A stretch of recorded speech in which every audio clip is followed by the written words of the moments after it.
I just came out to the shed to sample some of my new gin, but there's a problem. It's cloudy. Doesn't look like gin, does it? Let's have a talk about why this happens and how you can fix it. How's it going, chasers? I hope you're having a kick-ass week. I'm Jesse, this is Still It, and this gin smells good, it tastes amazing, but it looks kind of trash. It doesn't look like gin, right? It's milky, it's cloudy. It's not ideal. First of all, if this has happened to you in one of your spirits, it doesn't have to be gin. Honestly, I've had vodkas do this as well. Don't feel bad about it. It's not necessarily a bad thing. In fact, it might be a good thing. So don't stress about it. But in this video, I'm going to help you figure out what's going on. And if you want to, we can fix it.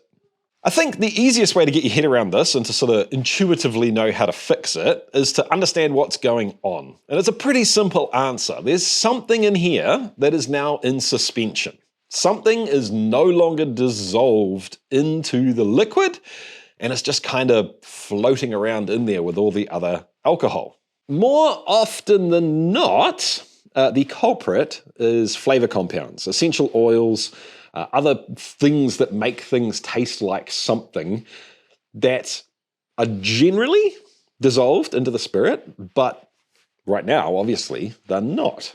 And because of that, the most common spirit to see this with is gin. We put a buttload of botanicals into the still, we distill them, we want a whole lot of flavor compounds coming from those botanicals, and if we get quote unquote too much for this specific situation, it's going to go cloudy. The first thing to note is that, in my opinion, this isn't inherently a bad thing. It just means that there is a buttload of flavor crammed into this glass. There's a whole lot of those compounds that might make it go murky in this glass. Those are also the compounds that make it taste like something. So it's almost like a badge of honor. I've done a good job cramming flavor into this glass. And when I smell it and taste it, you know, my other senses confirm that. So when it's my gin, for me, drinking it myself, which is, you know, the only time I make gin, most of the time I don't care. If it's murky, so what? I'm going to mix it in with tonic or whatever else the cocktail calls for, or sip it by itself. I don't really care what it looks like. Now, if I was making this commercially, probably a whole lot less acceptable, right? And for some people, this is a deal breaker. They don't want their gin to look like that, or whatever other spirit it happens to be. And I totally get that. So let's talk about, if you want to fix it, how to fix it. So we've decided that in this situation, we do want to fix this gin and make it clear again. We also understand what's going on. There's something in this glass that hasn't been dissolved. Now, if you think about this just kind of intuitively, you probably already know the answer. Let's think about making a simple syrup. We're trying to dissolve sugar into water. So the water, in our little analogy here, is the solvent. It's the thing doing the dissolving, the liquid that we're tipping the other stuff into. And the sugar is the solute, the thing that we want to be dissolved. If you're mixing sugar into water and it's not dissolving, you've still got sugar sitting on the bottom, what are you going to do? The first thing everyone probably intuitively will say is to heat the water, right? If you're trying to dissolve sugar into ice cold water, it's going to be pretty freaking tricky. If the water's boiling, a whole lot easier.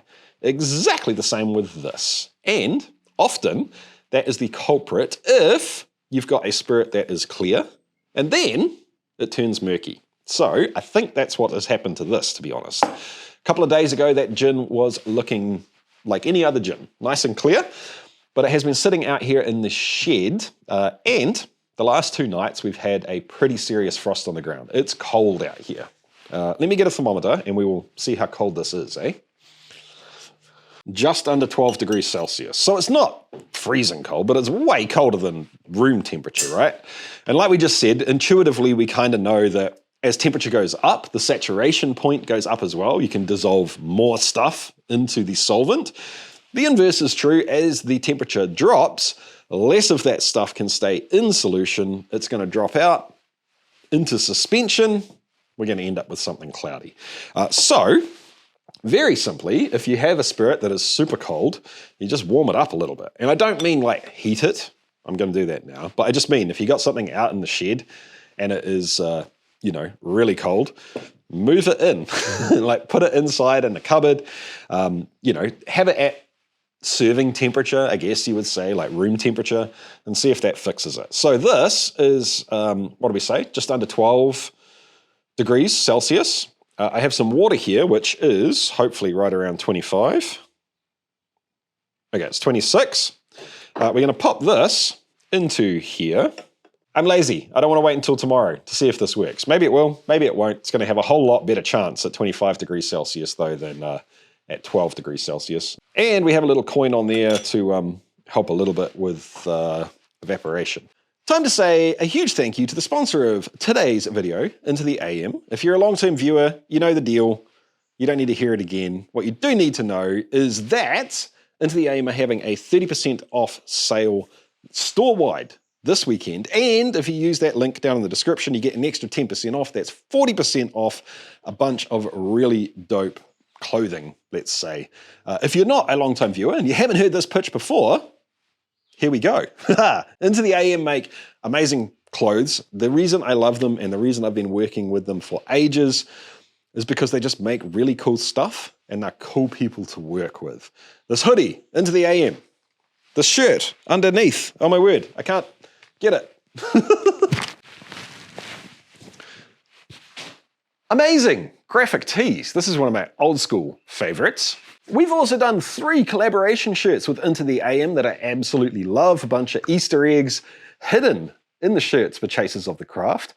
They have a whole host of new designs coming out, some of which are absolutely awesome.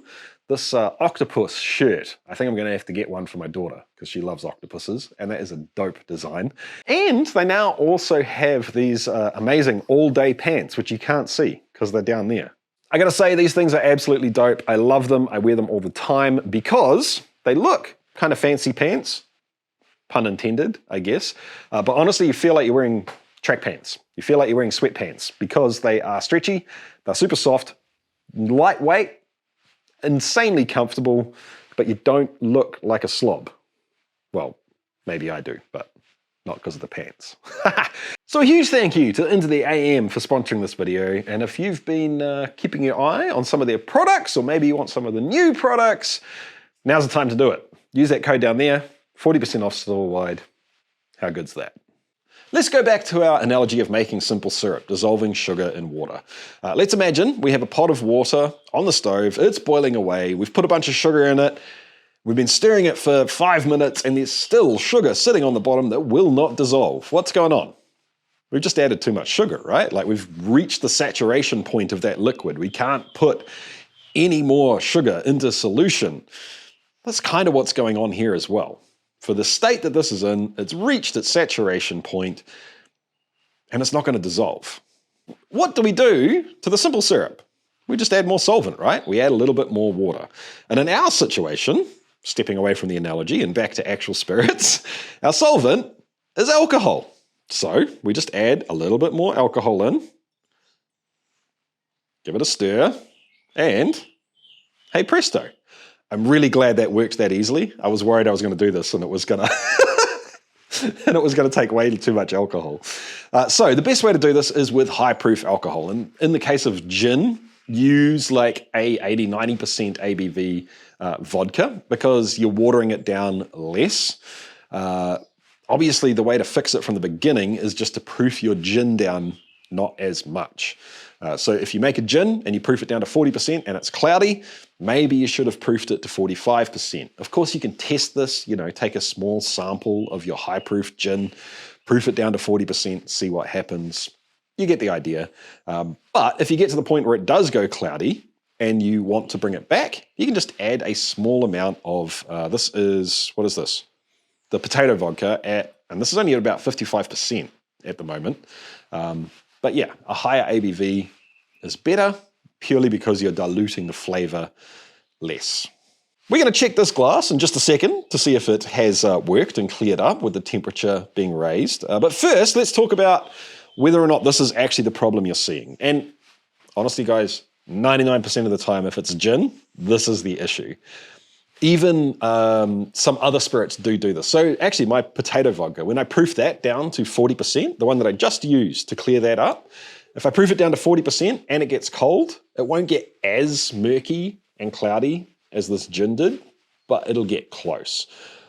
99% of the time, it's just a solubility issue. But every now and again, people do get a little bit of a puke in a spirit and don't realize it. What's a puke? A puke is simply when the pot that you're distilling bubbles up and that foam makes it all the way through the still. So instead of just getting distillate in your collection vessel, you're actually getting some of the liquid from the pot as well. Normally when a puke happens, it is very dramatic. You'll suddenly see a whole lot of liquid rushing out the end. Sometimes people miss that. More often than not, it'll be like a little micro puke that you don't quite catch. And the telltale sign that you're looking at something that's puked into the final spirit is that you'll get some color carryover from the wash as well. So generally that's going to be kind of like a yellowy brown and it'll be kind of murky. That does happen sometimes. Honestly, team, 99% of the time, it's a solubility issue. I need to say a huge thank you to the Patreons. Thank you, Patreons, for being the people that support us day in, month out. We thoroughly freaking appreciate it. Thank you so much. I need to do the next Q&A and put another Q&A question set up for you guys because we're going away to Cairns. We'll be away for 3 weeks, and I'm not sure if I'll be able to record while we're over there. So I'll get one done for you ASAP, and maybe even, if you guys are keen, squeeze an extra one in before we go. All right, so let's pull this one out, and dun-da-da-da. Awesome. Yeah, that is way clearer. It's slightly hazy still. Let's check the temperature and see where we're at. 22 degrees Celsius. So that's definitely back into kind of room temperature range now. It's almost clear. It's so close to being clear. And honestly, just giving it a little agitation like this is clearing it up even more. But in my experience, often when you do bring it up to temperature, it might take a day or two to really show how clear it's going to be, if that makes sense. It seems to be slower than just adding more spirit. But that's into the realm of pretty damn clear and acceptable now, I would say. So, to sum things up, just because a spirit is cloudy doesn't inherently make it bad. If you want to clear it up, I totally understand that. It matters to some people, it doesn't matter to other people, and for people like me, sometimes it matters and sometimes it doesn't. I'll be honest with you, team, this gin is going to get drunk probably by the end of the weekend, knowing us and the way we enjoy gin and tonics. I'll take it inside. If it clears up, it clears up. If it doesn't, it doesn't. But if you do want to clear your spirits up, check the temperature. Is it sitting outside? Damn near freezing. Bring it inside, put it in the kitchen, put it in the drinks cabinet, let it warm up and see if it fixes itself. That's the easiest thing to do, honestly. And if that doesn't work and you still want it to clear up, try putting a small amount of high proof spirit in to just raise the ABV a little bit, raise that ceiling in terms of the saturation point, and it should go back into solution straight away. I hope this has been helpful to you if you've been having this issue and you're wondering what's going on and what you're doing wrong. Don't stress about it. If it tastes good, smells good, it's probably fine, but it's an easy fix if you do want to fix it. I'll catch you next time, guys. Keep on chasing the craft. See ya.